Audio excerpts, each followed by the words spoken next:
कुर्बानी की गोश्त का छोटा टुकड़ा ले या बड़ा, इसके छोटे छोटे टुकड़े करके इस पर पड़ेंगे या अल्लाह हो या कय्यूम हो, हमेशा घर में रहमत, करम, फजल और अल्लाह ताला की रहमत का साया रहेगा और कायम रहेगा, दायम रहेगा सारा ही घर का निज़ाम। मैं डॉक्टर फहद आर्तानी रोशनी वाला, आपका रूहानी मुआलिज, आपका रूहानी उस्ताद। फिर आइए कुर्बानी के गोश्त का वो अमल सीखते हैं जिससे घर के ऊपर अमन और सलामती बरसेगी। तो फिर आइए सीखते हैं। कुर्बानी के गोश्त का छोटा सा एक टुकड़ा ले लीजिए, उसके छोटे छोटे मजीद चने की दाल के बराबर टुकड़े कर लीजिए। उस पर पढ़ेंगे या अल्लाह हो या कय्यूम हो, घर में रहमत, करम और फजल कायम रहे, इस नीयत से पढ़ेंगे या अल्लाह हो या कय्यूम हो।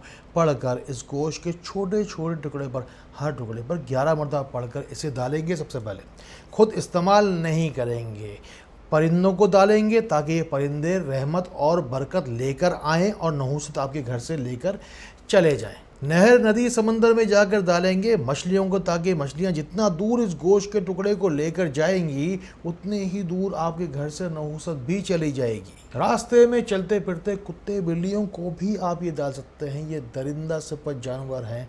आपकी बलाएं जो दरिंदे आपके सर पर मबूस कर दिए गए हैं, उन नहूसतों को लेकर भी इस गोश्त को लेकर जाएंगे तो आपके घर से नहूसत को लेकर दूर से दूर चले जाते रहेंगे। बुज़ुर्गों से, अकाबरीन से मुझ तक ये अमल पहुँचा है, ख़ास और मैं आप तक ये बात पहुँचा रहा हूँ। आपको सिर्फ करना ही है, जिसने कुर्बानी की उसके पास से गोश्त हो या कहीं से अगर आया हो किसी रिश्तेदार के पास से, हर ख़ास व आम को ये अमल ज़रूर करना चाहिए। 10 ज़िलहज्जा से लेकर आखिर ज़िलहज्जा तक ये करें। चाहें तो सिर्फ़ और सिर्फ पहली, दूसरी और तीसरी ईद के रोज़ करें, लेकिन हर ख़ास व आम को ये अमल लाजमी करना चाहिए। घर में अमन भी रहेगा, अमान भी रहेगा, घर का बच्चा बच्चा, पूरी नस्ल भी इंशाअल्लाह शान वाला रहेगा। आप सोच भी नहीं सकते कि अल्लाह ताला की मखलूक, वो जो हम इंसान हमेशा फ़ायदा पहुँचाने की कोशिश करता है। सोचिए, ज़ेरे आब रहने वाले, हवा में रहने वाले परिंदे और ये जो जानवर हैं जो अल्लाह ताला की दीगर मखलूक़ात हैं, उन तक फ़ायदा पहुँचाने की सूरत में कुर्बानी का गोश्त दुनिया का सबसे अफजल तरीन गोश्त कहलाता है। ये जब आप सदका करेंगे जान के बदले जान के सदक़े की नीयत से, तो आप सोच भी नहीं सकते कि इसका फैज़, फजल, करम किस तरह आपको फ़ायदा पहुँचाएगा। हस्बे इस्तिताअत जितना हो सके गोश्त का टुकड़ा आप ले लीजिए, चाहे तो बड़ा टुकड़ा अगर अवेलेबल हो, अगर आपकी इस्तिताअत हो तो ज़रूर कर लीजिए। यहाँ तक मैंने देखा है लोगों को जिनको ये अमल बताया गया, साफ साफ कहते हैं कि डॉक्टर साहब ऐसे लगता है कि जितना बड़ा हमने गोश्त का टुकड़ा लिया था उतना ही बड़ा हमें सोने का टुकड़ा अल्लाह ताला की तरफ से लौटाया गया हो अजर की सूरत में। आपसे अगर हो या तो उसके अजर की सूरत में तो सोना मिलता है, या तो उसके एवज़ कोई इतनी बड़ी कोई फ़ायदेमंद चीज़ मिलती है। ये अमल लाजमी तौर पर हर एक को करना चाहिए, बहुत ही मुजरब और मुफीद अमल है। एक टुकड़ा गोश्त के ऊपर आपको या अल्लाह हो या कय्यूम हो, वो हमेशा कायम रहने वाला है। आपके घर में रहमत, करम और फजल रहे हमेशा कायम, इस नीयत से आप पढ़ेंगे या अल्लाह हो या कय्यूम हो उस टुकड़े के ऊपर। अब आप छोटे टुकड़े लीजिए, चाहे बड़ा टुकड़ा लीजिए, चाहे वो हर टुकड़े पर 11 दफ़ा पढ़ा जाएगा या अल्लाह या कय्यूम हो। ये बात जहन में रखिएगा और पढ़ते चलिए। जितने भी टुकड़े हैं आप मल्टीपल टाइम से पढ़ते चले जाइए, पढ़ते चलिए। अल्लाह ताला की रहमत, कुदरत और शान भी उसमें आपको नवाजती चली जाएगी, वो बरकत भी इंशाअल्लाह मल्टीप्लाई होती चली जाएगी। यहाँ पर एक चीज़ बहुत ज़्यादा काबिल गौर है कि अल्लाह ताला की तरफ से जो कुर्बानी की जानवर होते हैं उनकी कोई भी चीज़ हरगिज़ ज़ाया नहीं होती और ज़ाया करनी भी नहीं चाहिए। करना यह है कि आपको जो हड्डियाँ रह जाए, जो कोई उसके कान, सींग, कोई आपकी सिरी है, पाए हैं, कोई चीज़ भी आपने उसमें से निकाल ली जानवर में से, और फिर जो रह गया, जो बच गया, जो छोटे छोटे जो खाल के टुकड़े होते हैं, वो भी सारा आप एक जगह पे जमा कर लीजिए और जाके किसी झाड़ियों में आप जाके कहीं दफन कर दीजिए या सिर्फ छोड़ दीजिए।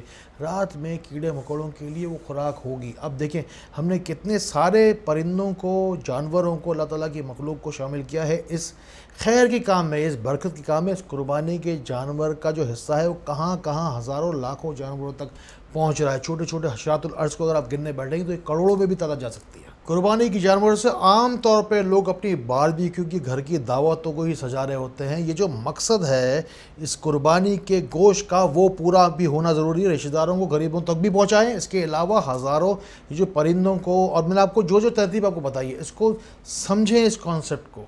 जब इतने सारे लोग, इतने सारे जानवर भी आपके, अगर इस जानवर के जो कुर्बानी के जानवर है, अगर इसके साथ अगर जुड़ जाएंगे तो आपके जो अजर है قربانی کا وہ کتنا زیادہ بڑھتا جائے گا عرش تک، پھر وہ بات بھی پہنچے گی، آپ کی نیت پہنچتی ہے، ہمیشہ رکھیے گا آپ کا گوشت اور خون اللہ تک نہیں پہنچتا۔ اگر کوئی بھی تکلیف بتانا چاہتے ہیں تو 24 گھنٹے میں کسی بھی وقت roshnicenter.com جائیے یا پھر فون اٹھائیے اور ہمارے نمبر میں لائیے۔ بقرہ عید کے گوشت کا یہ جو خاص عمل ہے، اس کی سب سے بڑی نیت اور سب سے بڑی افادیت اور فائدہ میں آپ کو بتانے لگا ہوں۔ جتنے بھی جانور ادر دین ہیومن بینگ ہم نے تقریباً جو کوئی بھی تھے سارے کے سارے اویلیبل جو تھے، جس میں چیل کوے تھے، اس میں خونخوار جانور تھے، شکاری جانور، اس میں مچھلیاں تھیں، اس میں چینٹیاں شامل تھیں، کیڑے مکوڑے شامل تھے، حشرات شامل تھے، جس کی تعداد مقدار بھی ہم نے ڈسکس کر لی۔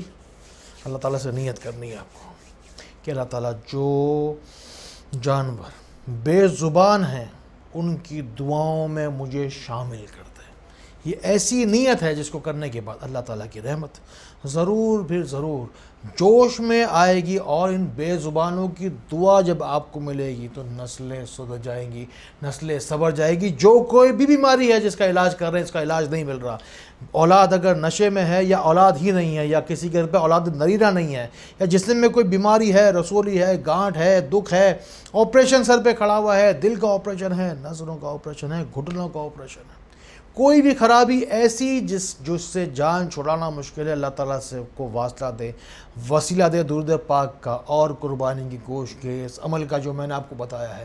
اللہ تعالیٰ آپ کو خیر دے گا، کرم دے گا۔ میں آپ سے کہہ رہا ہوں، قرضہ ہو گھر میں، قرض ہو، مرض ہو، چاہے کوئی بھی غرض ہو، میں کہہ رہا ہوں آپ کو کوئی بھی تکلیف ہو، رشتہ نہ ہوتا ہو، میں آپ کو لسٹ نہیں گنا سکتا، انسان ہے سر سے لے کے پیر تک، جو کوئی بھی دکھ ہو، تکلیف ہو، ایذا ہو، پریشانی ہو، وہ تکلیف جو سب سے زیادہ دکھ دیتی ہے، تکلیف دیتی ہے، جو دکھ جو سب سے زیادہ دکھ دیتا ہے۔ میں کہہ رہا ہوں کہ میری زبان میں طاقت نہیں ہے آپ کو بتانے کی آپ کے مانگنے والے اور دینے والے کے درمیان کیا کیا ہو سکتا ہے، کیا اس کے راز و نیاز ہوں گے، وہی جانتا ہے۔ اللہ تعالیٰ کو پتہ ہی ہے وہ تکلیف جو سب سے زیادہ تکلیف دیتی ہے۔ اس بات کے پورا ہوتے کے ساتھ اللہ تعالیٰ کو نوازنا شروع کر دے گا، یہ میری گارنٹی ہے آپ کو۔ اول آخر درود شریف پڑھیے گا، یا اللہ یہ قائم ہو، ہمیشہ قائم رہنے والے، اس کو واسطہ دیجیے گا، اس کے قائم رہنے کا، بے زبانوں کی دعا مانگیے گا، اللہ تعالیٰ آپ کو اسی طرح خیر والی، کرم والی، فضل والی باتیں ہمیں ایک دوسرے تک پہنچانے والا بنائے۔ اللہ تعالیٰ میری زندگی کو آپ کے لیے